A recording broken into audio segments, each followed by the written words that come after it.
Got our mimosas today. It's about to get real. Thank you, Duddy, for that compliment. I have a great smile. Thank you. She does. So yes, Miss Candyology, I'm gonna let her, introduce herself. As you see, Mocha Marriage licensed sexologist. She is, she's not just out here just playing with you. Yeah, willy nilly.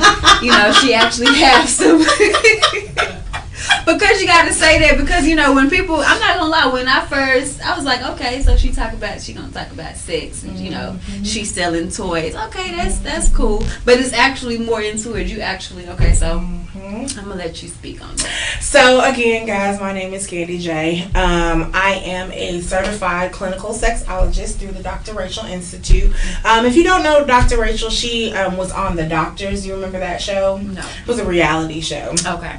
But she blew everybody's mind when she became not only a family physician, but also a sexpert and sexologist. So she opened up her own institute, and as a bedroom candy consultant, I got like this great deal at the time to get in with her institute, and it was amazing. Okay. Blew my mind, because sexology is so much more than just about, this is how you stick a penis in a vagina. Well, when you first hear it, that's what you're thinking. Okay, so you're going to teach me about how to have sex. Okay. But it's the relationships and the thought behind it and the mind. And, it's a lot of mental intimacy. Yes. I mean, we have people in our organization, because we do have a Dr. Rachel organization, that deal with, and I deal with it too, but it's not my specific niche, like people with disabilities and how that changed. You at one point you like sex this way, but now because you have lupus, you have cancer,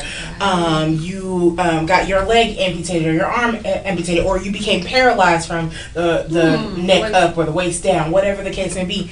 I mean, we dealing with those type of things. So you get deep into it. Just because you have certain circumstances happen to you doesn't mean that you're not human anymore. And you don't have needs, and you don't want some kind of stuff. Absolutely. Right. So let's just go back, because I read your biography that you sent me, and I thought that it was. I had it printed out and I left it in the car, but I thought that it was really interesting. Especially how it started off. It starts off and it says that basically when she realized what feeling on her clitoris felt like, that sparked an interest in her mind. And both of us, we come to the conclusion that we're both PKs, or if you don't know what that is, preachers' kids. Both grew up in the church, and so when she said that, I kind of related to it a little bit, because it was taboo for us to grow up. You didn't talk about that. You didn't talk about it, and like when parts come up on movies, close your eyes. Right. Don't be look. You know what I'm saying?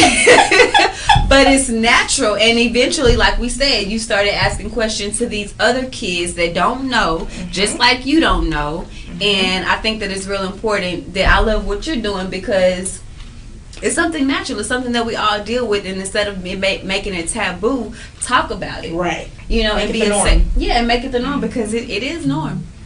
It is the norm. And one of the things that stands out to me really about that, we used to call it, the girl stuff was the pocketbook. Yeah. Or the willy for the boys. What else? Oh, our private. Your private parts. Yeah. You don't want anybody touching your private parts.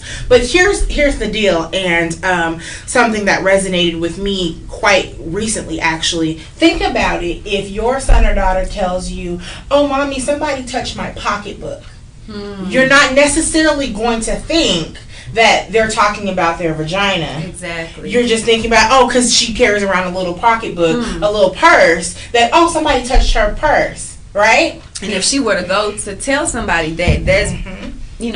It's all right. They gave it back, right?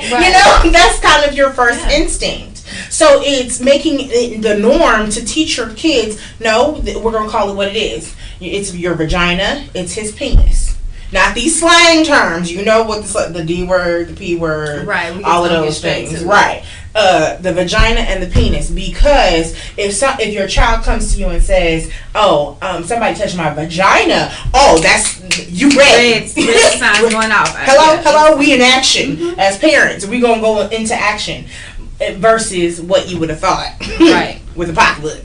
And so you just always, after that, you how old were you when you started to have you said that you had the real talks? How old were you when you decided that, you know what, I'm interested in this and I'm going to talk about it?